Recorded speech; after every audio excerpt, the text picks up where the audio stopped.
What is up, guys? My name is Quentin Gooden, and today we are celebrating just like the milestone we hit with the Miata earlier this year. This week we hit a milestone with this Civic. Literally, I think it was Wednesday or Tuesday. That day actually marked 1 year of me getting this car. I remember exactly how it went. I was tired of the Abarth messing up, and every time I wanted to drive it or I needed to drive it to work, it pretty much lit up like a Christmas tree, and I'd have to clear the codes on it in order to get it driving again. It'll just keep on doing it and doing it. So I decided that I needed to get me a more reliable car, a car that I know that I can just get in and drive and not have to worry about it. So I ended up getting this Civic. And I tell you, it's been a really, really good year since I got in this Civic. So far it's pretty much just stayed stock. I really haven't done anything to it but add some small things to it.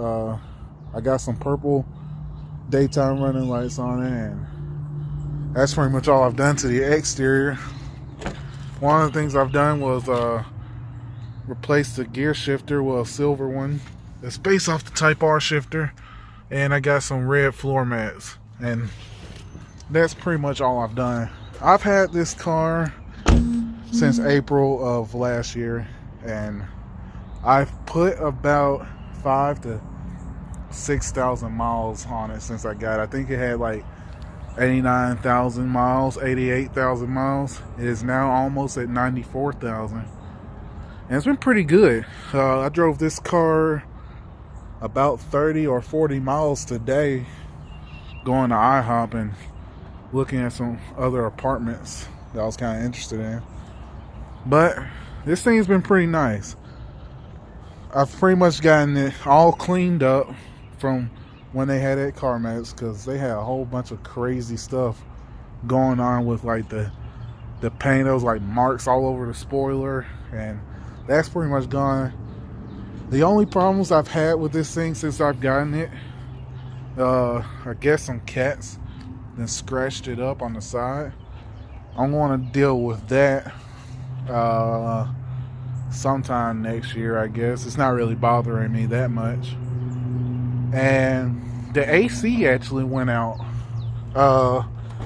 It ran out of refrigerant, which I don't know how it did it, because when I went to CarMax and had it serviced, and I got the warranty with this car too, so it didn't cost me anything.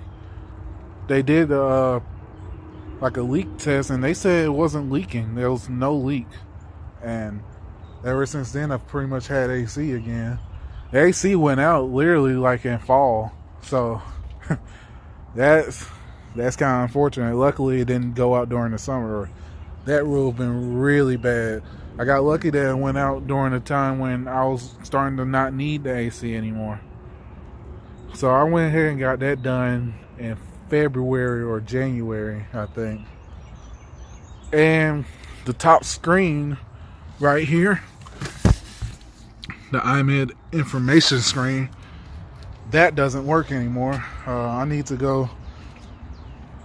Well, I can't go to CarMax to fix it because they can't fix it over there.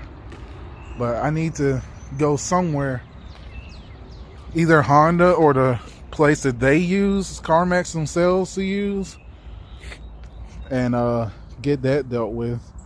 It wouldn't cost me any money either, because that's going to be covered under warranty. They just don't do it over there.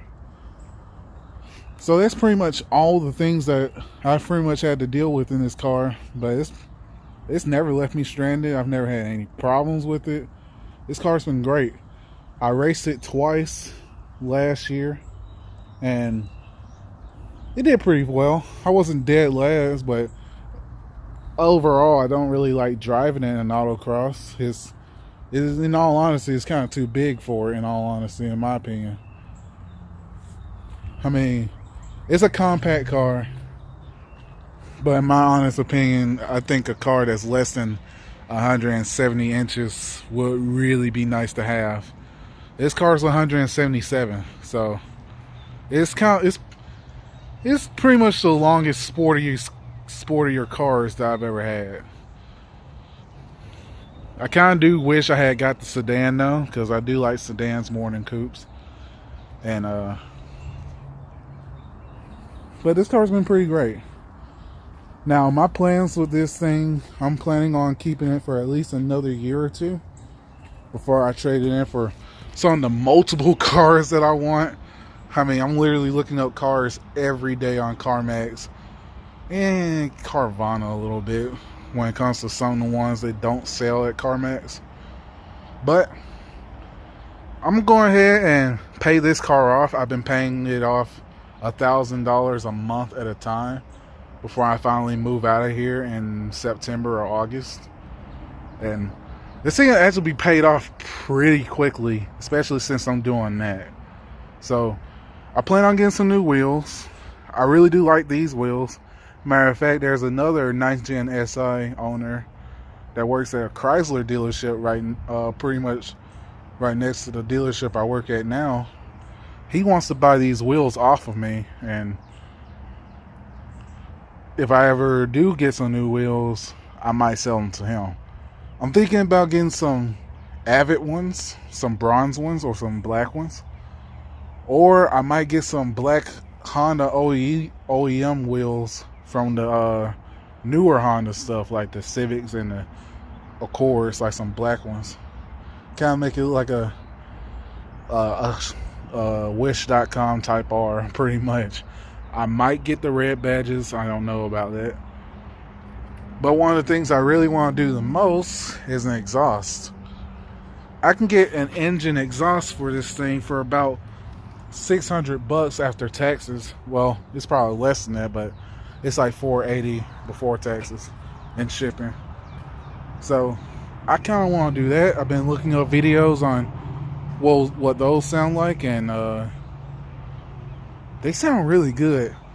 Most of the exhausts on these things kind of sound a little ricey, a little way too loud, because I don't like a raspy sounding exhaust. I really don't, whether it's a V6, V8, and especially 4 cylinders. I don't really like a raspy exhaust. That's why I like turbo cars, because you can pretty much just cut the muffler off and the turbo muffles it enough so it'll sound really good. So that's pretty much the plan with this thing. It's going to be a nice daily driver. I don't know how many miles it's going to have by the time I trade it in. But some of the cars, some of them are actually a little bit less expensive than what this was. There's like 2 of them that's a little bit more, that's actually a little bit more expensive that I'm looking at. I'll make a list of cars I'm planning on getting to replace this car pretty soon. Maybe in the next video. And I will make a POV video of me driving this thing now that I got the camera gear. I did record it with the Miata a couple of weeks ago, but I kind of messed up in the angle of the camera, so you couldn't really see anything. But other than that, this car's been fine. If you guys want to see some more content on either one of these cars, like, share, and subscribe, and I'll talk to you guys later.